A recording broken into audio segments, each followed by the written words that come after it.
Rei dos dividendos, um dos maiores investidores pessoa física do Brasil e conhecido por ser o Buffett brasileiro. O vídeo a seguir não se trata de recomendação de compra ou venda de ativos. Nosso conteúdo tem caráter educativo e informativo. Queremos fomentar o debate sobre investimentos e aumentar o número de investidores no Brasil. Então, Luiz, e Barsi, em breve, vocês vão fazer uma coisa que acho que vocês nunca fizeram antes. É verdade. E acho que é uma coisa que todo mundo quer há muitos anos, décadas, né? Que vocês vão finalmente lançar um MBA. É verdade. Vocês vão lançar um MBA agora, né, sobre o método Barsi, Velo Invest, né? Por que vocês decidiram fazer isso finalmente agora, Lu? Bom, primeiro porque a gente acredita que as pessoas de sucesso são aquelas que ensinam aquilo que praticam também.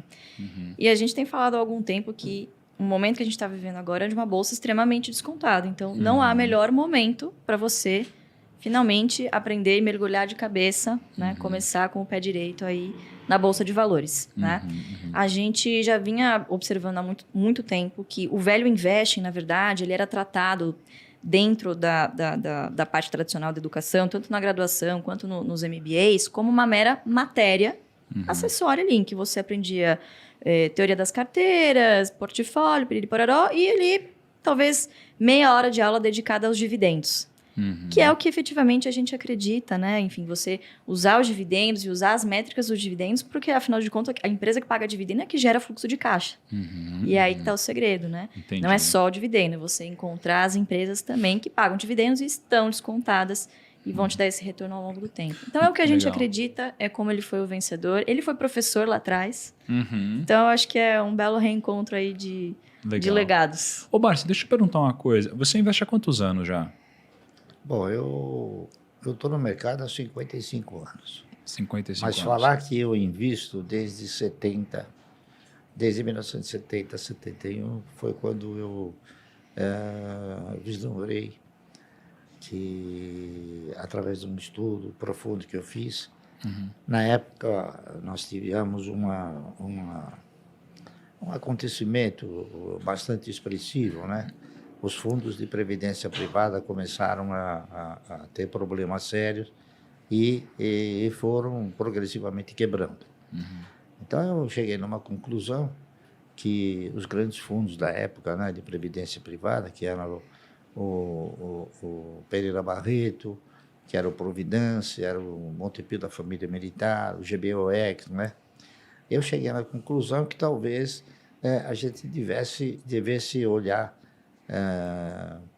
para a formação de uma carteira de renda mensal, examinando um outro tipo de acervo, um outro tipo de patrimônio que você pudesse garantir uma renda mensal, já que os fundos de previdência privada, na sua essência, eles propõem o quê? Propõem garantir uma renda mensal após um determinado período, não é isso? Eu fiz, então, uma análise e fui progressivamente ajustando essa análise e, na época, eu concluí uma coisa interessante. A Previdência, ela era e é uma provedora de recursos, né? Ela não ampara você com aquilo que você ganha quando trabalha, né? Ela te dá uma aposentadoria que é um pedaço do seu salário.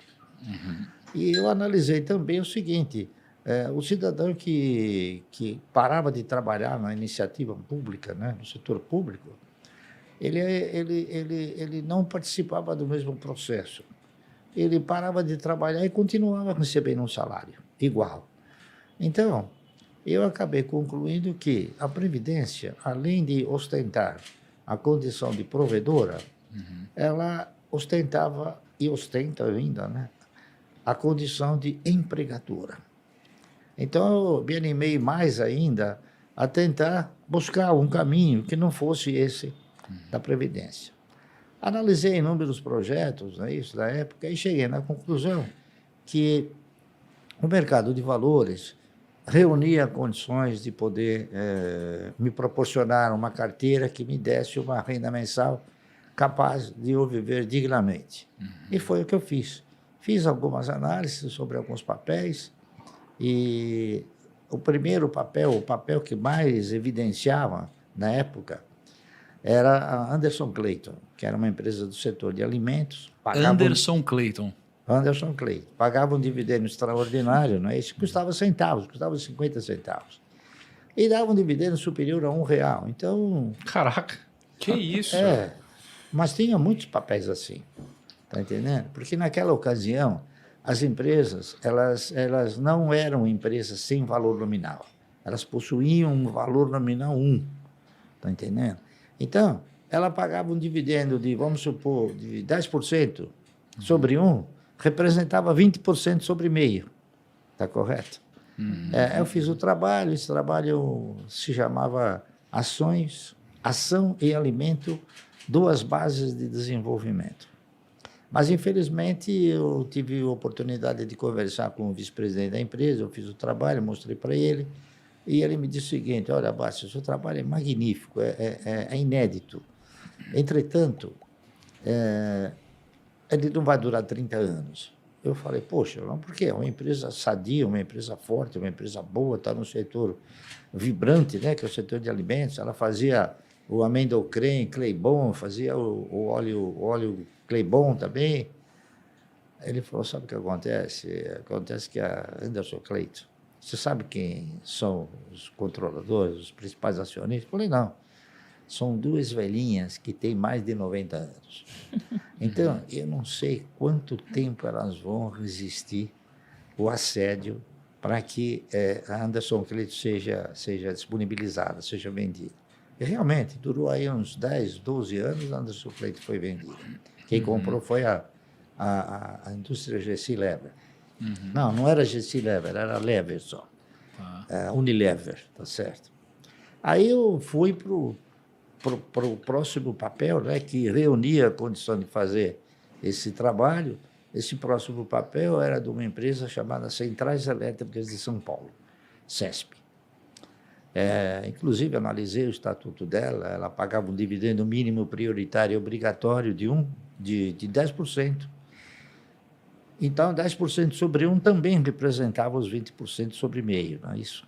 Você comprava, com R$1, você comprava 2 ações. E se você tinha garantia de receber 10% sobre 1, então acabava sendo 20%. E dava uma bonificação. Você diz assim, porque 10% daria 10 centavos, que era a mesma coisa que 20%, 50 centavos, que daria 10 centavos. Exatamente. E ela, inclusive, tinha no seu estatuto, né, ela também possuía o valor nominal 1, e naquela época existia a correção monetária do ativo imobilizado. Né? Isso gerava sempre um valor que acrescia o patrimônio, acrescia os bens da empresa, e essa empresa, ao distribuir esse patrimônio, ela o faria o quê? Emitindo novas ações. E eu fiz o trabalho, né? A ciência, a essência do trabalho era o seguinte: se você, para se aposentar, você levava 30 anos, eu fiz o seguinte: bom, então eu vou fazer um trabalho imaginando que eu vou comprar 1.000 ações por mês durante 30 anos. Era um trabalho assim, né? Não era maluco, mas era pertinente, tá? Porque ele tinha o quê? Ele tinha o direcionamento da Previdência. Todos acharam o trabalho magnífico, enfim, até que esse trabalho foi levado ao Dr. Moacir Teixeira, na época ele era diretor financeiro da CESP. O presidente da CESP era o professor Lucas Nogueira Garcês, que havia sido governador do estado.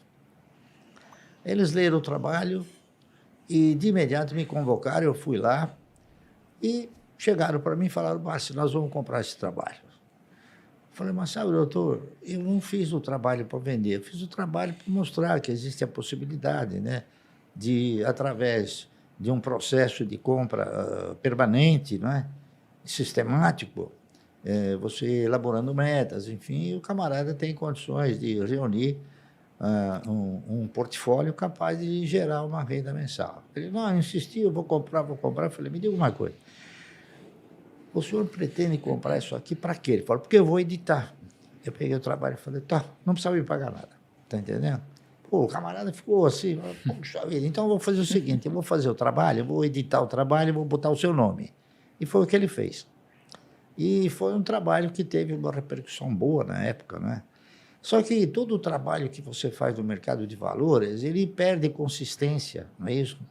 Porque as pessoas não têm aquela disciplina, aquele momento de esperar, que é a reflexão de seu esperar, quer dizer, que é a paciência, né? E eu achei que o trabalho tinha condições de prosperar. Então, eu comecei a fazer, comprando ações da CESP, tá certo? Aquele trabalho, como Foram seus primeiros investimentos ali, então, em não, ações. no mercado a gente já comprava alguma coisa, vendia, mas a conscientização de que você tinha que seguir um traçado pré-definido foi a partir de 1970, 71, quando eu realizei o trabalho. O trabalho, ele gerou em mim a expectativa de que realmente aquele era a trajetória, aquele era o caminho, entendeu? Então, a minha percepção e a minha convicção era tão forte que eu acabei criando um trabalho chamado, já que ele era baseado em ações, né? Hipoteticamente gerando a fantasia de que ações garantem o futuro, não é isso?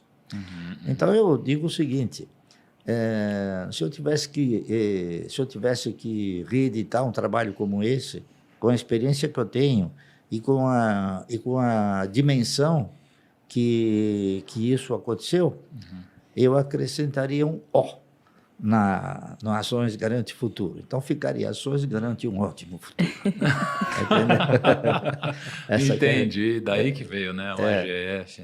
Legal. Marcelo, só de entrar em algumas perguntas que eu separei aqui para você, você acha que nesse processo de mais de 50 anos investindo, né, todos os trabalhos que já fez, já estudou, casos, escolhas de boas ações, ações não tão boas assim, contextos diferentes de mercado, você acha que dá para ensinar isso daí que você passou? Você acha que o processo de fazer um value investing, por exemplo, você acha que dá para ser ensinado isso daqui?